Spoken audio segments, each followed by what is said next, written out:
everybody, I'm Vera Stewart and welcome to the VeryVera show. You know, this season we have concentrated on southern ingredients. We've done pecans, sweet potatoes, collards, cabbage, sour cream, and I know most of you are thinking, well, what happened to Vidalia onions? Because that's our favorite. Well, guess what? That's what the whole show is about today. We're concentrating on a local Georgia farm. Shuman Farms grows real sweet and Mr. Buck's onions, and they are grown in Reidsville, Georgia.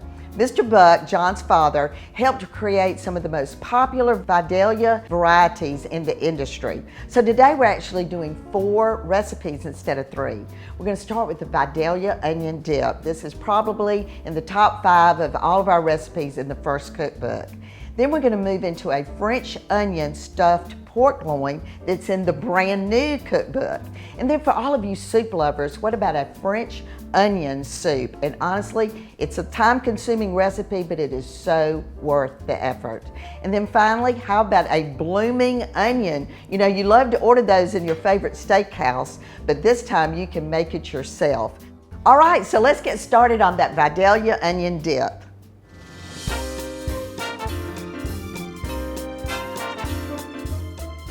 All right, the Vidalia Onion Dip, honestly, is in one of the top 5 recipes in the first cookbook. People make it all the time. I've already gotten my cream cheese kind of creamy. I'm going to go ahead and add in the mayonnaise.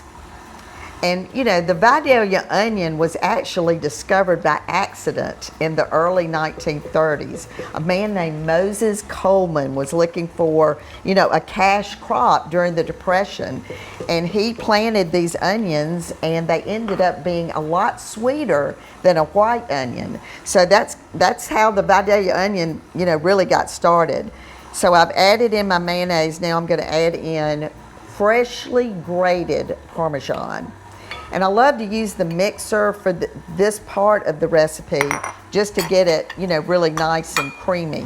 So I'll let that spin around a minute. And you know, in our business, when we started mail order back in 1993, we were always looking for ways to promote our business. And Marion Burroughs, many of you may remember that she was the guru at the New York Times that did this article every year called "The Gift is in the Mail." And in 2007, she featured our Vidalia Onion Dip. And honestly, we took orders from coast to coast for this recipe. Okay, so this is looking pretty good. So let me take this off. And we're going to add in the finely diced Vidalia onions. We're going to add those in by hand. And, you know, this is one of those things that depending on how busy you are or how much time you have, you could add them now if you wanted to. I just really like to be able to see the onions in the dip when I put it in the casserole. All right, so those are nice and chopped up. And I've gone ahead and sprayed my dish that I'm going to cook this in. And the recipe in the book, I tell you to put it in a pie pan. But for today's presentation, you know, I love to use all of my different pottery pieces, so we're going to do that. So all you're doing here is just combining these ingredients. And you know, this actually holds up very well, not only in the freezer, but honestly in the refrigerator, you know, for a couple of weeks if you make this. So if you're going to do it, you might want to double the recipe while you're at it. All right, so we're just going to get this combined. And you know, there's so many different ways that you can utilize this recipe. And we're going to tell you a little bit more about that in the presentation. But what I really want to tell you right now is more about Shuman Farms that we're working with to do this today.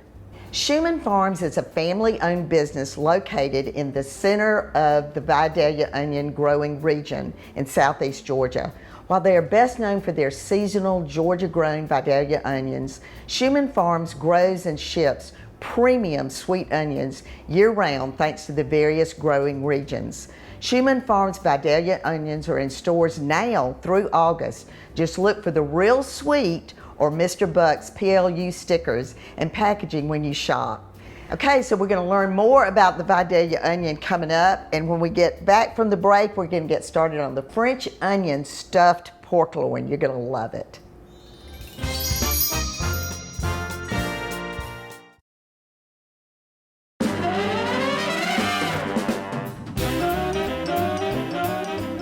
Welcome back, everybody. If you're just joining me, we are celebrating Vidalia onions today in our quest to introduce all of our audiences to everything Southern in terms of ingredients. So Shuman Farms is our partner today. They're in Reedsville, Georgia, and we have the Vidalia Onion Dip in the oven, and oh my goodness, it smells so good in here. So we're gonna get started on this French onion stuffed pork loin, which is a recipe in my brand new cookbook that absolutely just came out. We're so excited about it. So I had a little bit that I had to do in advance. So I pulled out my trusty cast iron skillet, melted some butter in there, and then my sliced onions I put in, and you're just gonna slow cook those until they're really nice and caramelized. I added some broth to that. Those are just cooking down, and they just turned out beautifully. Once they're completely done, you're gonna transfer that to a bowl and tin it with aluminum foil. And I put that in my warming drawer while I took care of everything else that needed to be done. So then for the pork loin, this is a beautiful pork loin, and it's really easy to butterfly. So just make sure your knife is good and sharp. You wanna start at one end, and basically you're just cutting it in half and opening it up like a book. However, you do have to beat it down a little bit with a mallet to get it to about 1/3 of an inch thickness. So I got that done. Then you're going to pull out your trusty olive oil, your salt and pepper, get that on both sides. You're just going to smear it in once you've got it coated nicely. And so I've put the fat side down so that that will kind of add to how beautifully browned this will turn out. So let's get started on getting this stuff. So I've got my skillet that I actually cook the onions in. You don't wash it because you're going to use that to sear off the pork loin. So it's nice and warm. I'm now ready to add in my onions. Oh my goodness, just look how beautifully golden caramelized those are. So I'm going to spread this all over the top. And then this is going to be rolled up. And you see I've got my kitchen twine. And you know, I think sometimes we steer away from things that we've never done before, but the instructions that I give you in the book, and so you're going to be able to refer back to this show on YouTube and watch me do it when you get ready to make this recipe. All right, so now my onions are nice and distributed. Now I'm going to do my black-eyed pea relish. Look at that. I mean, you don't even have to have a vegetable with this dish. When you slice it, it's just beautiful. But do use a slotted spoon so all of these juices, you know, get drained off. All right, so let's distribute that evenly. And then Gruyere cheese is so good with pork and you know, these onions. So I'm going to add a layer of that, and then we're going to get started on the rolling process. You know, these onions really do cook up so beautifully, and because they're sweet, they really caramelize themselves. That natural sweetness just comes out. Okay, I think that's probably good enough. All right, so now I'm going to start at this end, and basically you just have to get your hands in there and just move slowly so that the stuffing kind of stays in. And anything that falls out, of course, you can stuff it back in there as you go. So you've got a really beautiful presentation here. All right, so now I've gone ahead and cut my string, and I'm going to start, you know, just cut a good amount, and I'm going to just put that under the roast here at this end. And do my first knot on the top. And you want to get it, you know, you want to pull it kind of tight so it'll hold together as it bakes. All right, so you've done the first knot. Now you're going to go back in, and I'm going to actually move some of this excess so I can get up under the roast here. So now you're going to take that. It's just kind of a weaving process. And now you don't have to stop to knot, you just pull on that edge. Now we'll go down again, and you just keep doing this until you've completely wrapped the whole loin. Okay, so we got that done, but I want to take just a moment to tell you a little bit more about the Vidalia onion industry. You know, it's not magic. The Georgia Department of Agriculture determines the season start date each year based on the recommendations of several Vidalia onion growers. Any onion shipped prior to that date cannot be marketed or labeled as a Vidalia onion.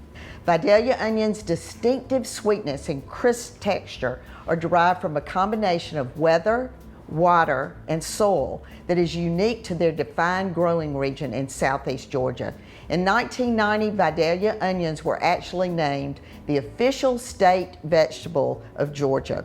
Okay, so we've got a little bit we need to do during the break. I'm going to go ahead and slide this loin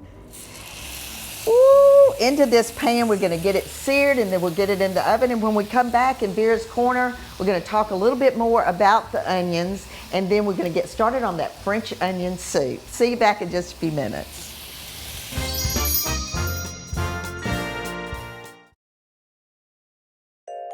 Vera's Corner is brought to you by TaxSlayer. Since onions have such varying flavors, it's important to pick the right one for the dish that you're making. Let me give you some tips on how to pick the right onion to make your dishes pop. Sweet onions are mild and crisp, making them ideal for gratins, roasted vegetables, and frying. Their sweetness also makes them ideal for caramelizing. While Vidalia onions are only available during the spring and summer months, you can find sweet onions at your grocery store year-round. Red onions are bright in color and crispy in texture, best for eating raw or making guacamole, salads, and sandwiches. A yellow onion is another versatile option. With a more mellow flavor, these are the right pick for sautéing or roasting. They are available year-round and make a great substitution if you don't have any sweet onions on hand. Softer and milder and sweeter than reds and yellows, a white onion will be your best option for dicing in salsas or using in stir-fries. Green onions or scallions are even milder and softer. These are a perfect garnish for many dishes like omelets, adding a nice pop of color. Shallots are the most mild and delicate, but with an added garlicky flavor, making them best for vinaigrettes, quiche, and garnishes. The next time you're in search of the right onion, use this guide to make the best choice for your desired dish. Start free today at TaxSlayer.com.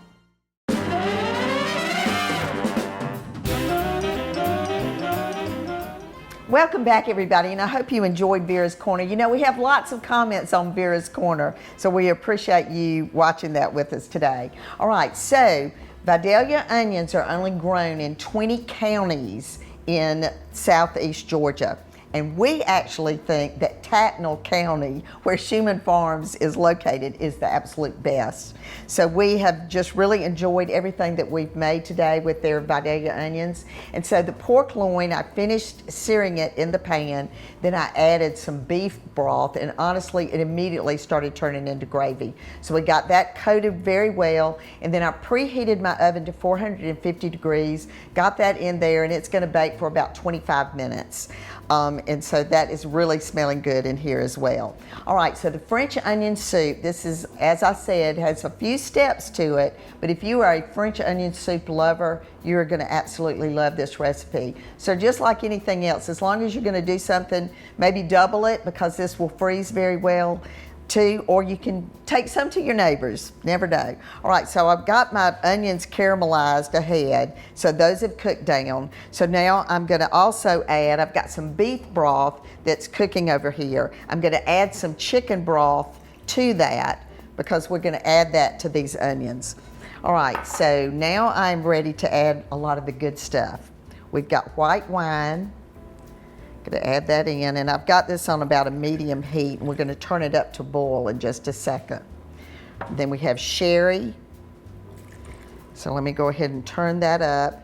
And you know, the beauty of my induction cooktop is it just changes the temperature on a dime. All right, so this is already thickening just a little bit. Now I'm gonna add in my flour, and we're just gonna cook this until it starts to get thick.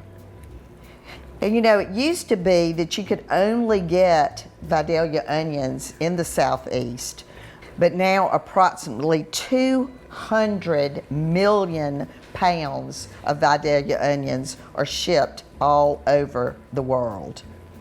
All right, so now this is boiled and it has gotten nice and thick.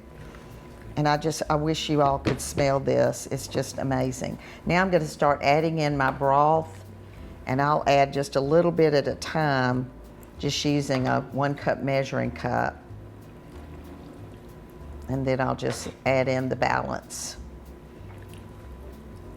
And you know, this is going to be so beautifully presented at the end with some good bread on the top and some more cheese. It just keeps getting better and better. In fact, I would almost make a whole meal out of nothing but onions.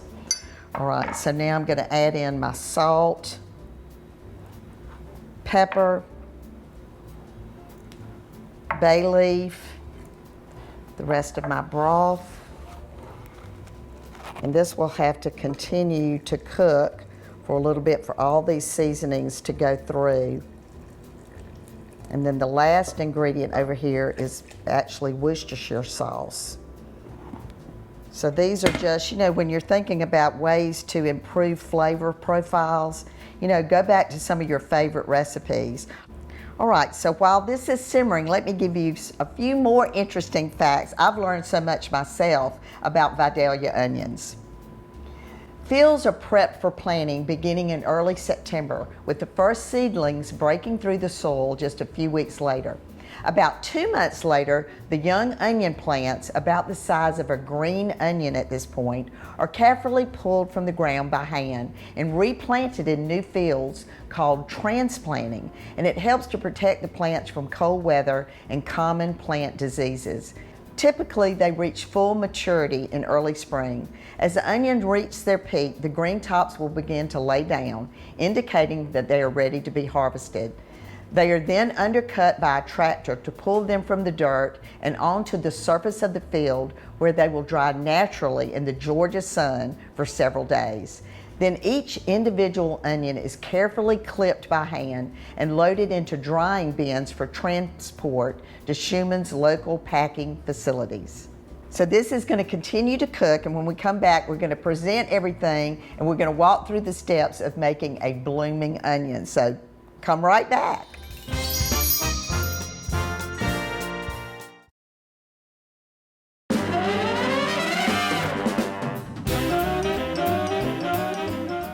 Okay, so we have really celebrated the Vidalia onion today. You know, we've learned about planting and harvesting, but there's a few more steps after that. The onions are cured for 24 to 48 hours in Shuman Farm's state-of-the-art drying rooms at 95 degrees. It helps keep them fresh in the produce aisle and your pantry. They're sized and graded when they're brought into the packaging storing facility, then again when they're packaged. And they're packed by specific sizes and weights into the Real Sweet and Mr. Buck's bags and cartons you'll see at your local store. Each bag is checked by hand for quality and weight accuracy. Okay, so you've seen how versatile the Vidalia onion is, so let's walk back through what we did today. We started with the Vidalia Onion Dip, and it is so creamy. I always put a spoon with it because a lot of people just like to put it on a little appetizer plate. I love to serve it with Frito scoops. But another way that you can use this same dip is before you bake it, fill it in little phyllo shells and then run it under the broiler just to get it good and hot, because everything is basically cooked. And then I love to top it with like tomato relish and a piece of bacon. So that's a great pasta appetizer too. All right, we left there and went to the French onion stuffed pork loin. It bakes up so beautifully. I mean, under the broiler, that Gruyere cheese is just melting all over it. I love to slice it into about a 1/2 inch to 3/4 of an inch slice. You can see the filling. It just is so beautiful on the platter. Then we left there and went to the French onion soup. It looks so great in a bowl. Again, you're going to run this under the broiler. Just be sure that your vessel is oven safe when you do that. Just a beautiful dish. And then finally, the blooming onion. What did I tell you? Doesn't it look just like the one at the restaurant? Let me walk you through how we did that. You're going to whisk together egg and milk, and then flour, salt, pepper, and a few other seasonings. You're gonna slice 1/2 inch off the top of the onion and peel it, leaving the root on the bottom to hold it together. Then you're gonna slice it into 4ths, then into 8ths, and then into 16ths, and then put it into an ice bath that'll open that onion up. Then the deep fryer, and I use a Dutch oven to 350 degrees. You're gonna open up these petals out of that ice bath and put it down into the milk and egg mixture. And then pour your flour mixture over it to get it good and coated. Once you've done that, you're gonna lower it very carefully into the hot oil. Let it cook until golden, about 10 minutes, and you're gonna do a dipping sauce to go with that. That the recipe will be on our website along with all of these recipes, so I really want you to try that. So I certainly want to thank Shuman Farms for this opportunity today. I've learned so much, and if you don't see these onions in your store, be sure to check out their website because they mail order all over the country. And as I always say on the VeryVera show, no matter what you do, do it in good taste. We've certainly done that today. Come back next week.